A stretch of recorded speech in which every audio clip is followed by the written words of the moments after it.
Assalamualaikum warahmatullahi wabarakatuh. Halo, perkenalkan nama saya Hesti Dwi Lestari dari Prodi Hukum Ekonomi Syariah. Aku kembali lagi dengan tampilan video pembelajaran yang menarik. Pembahasan kali ini adalah perjanjian perkawinan. Definisi dan konsep perjanjian perkawinan. Yang pertama, ada perjanjian perkawinan adalah persetujuan antara calon suami dan istri yang mengatur aspek-aspek hukum, terutama terkait harta kekayaan. Meskipun hukum positif di Indonesia mengatur perjanjian ini, praktiknya masih dipengaruhi oleh hukum adat dan tradisi masyarakat.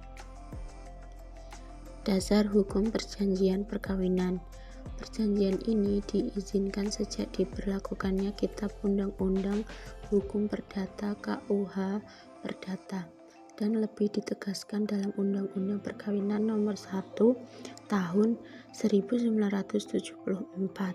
Perjanjian ini diatur dalam Buku 1 KUH Perdata, khususnya pada pasal 139 hingga 154, dan juga dalam pasal 29 UU Perkawinan yang menunjukkan prinsip keseimbangan antara hak suami dan istri serta kebebasan untuk melakukan tindakan hukum. Dalam isi perjanjian tersebut, perjanjian tidak hanya membahas harta tetapi juga meliputi hak dan kewajiban lain yang tidak bertentangan dengan norma agama, ketertiban hukum umum, dan kesusilaan. Serta manfaat perjanjian perkawinan, yaitu membantu pasangan untuk menghadapi kemungkinan konflik dengan menyediakan regulasi yang jelas atas hak dan kewajiban, juga memberikan perlindungan hukum ketika terjadi perceraian, terutama terkait masalah harta. Prosedur pembuatan perjanjian perkawinan. Yang pertama itu ada persetujuan para pihak.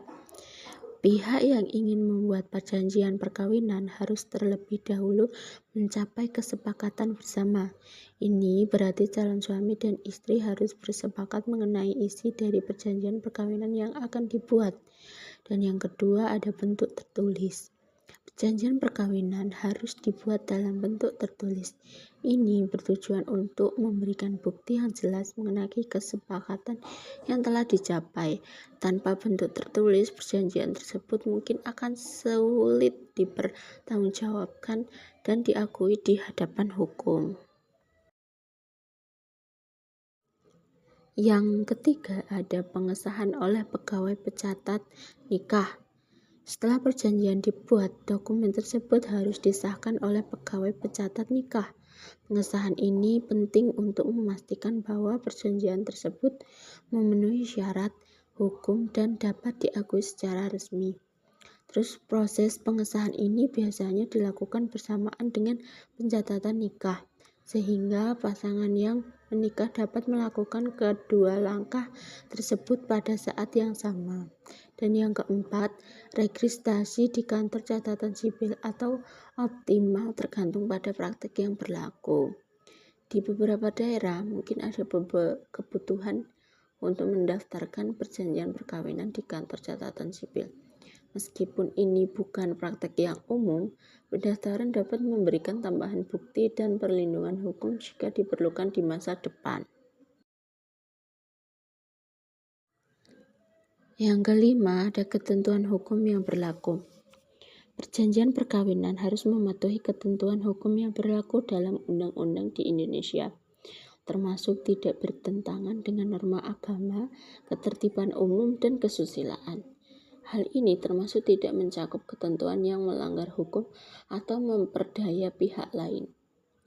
Yang keenam, isi dari perjanjian perkawinan dapat mencakup beberapa aspek, seperti pengaturan mengenai harta bersama dan harta masing-masing, ketentuan mengenai tanggung jawab dan hak masing-masing pihak, pengaturan mengenai pembagian harta apabila terjadi perceraian, juga aspek-aspek lain yang dianggap penting oleh kedua belah pihak.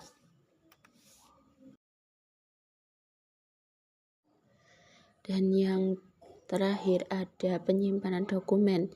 Setelah disahkan, dokumen perjanjian perkawinan harus disimpan dengan baik, baik pasangan suami istri maupun pegawai pencatatan nikah harus memiliki salinan dan perjanjian tersebut untuk tujuan referensi di masa mendatang. Cukup ini saja pembahasan kali ini. Nanti akan ada pembahasan yang selanjutnya mengenai pencatatan perkawinan. Terima kasih sudah menonton video pembelajaran kali ini. Semoga bermanfaat. Wassalamualaikum warahmatullahi wabarakatuh.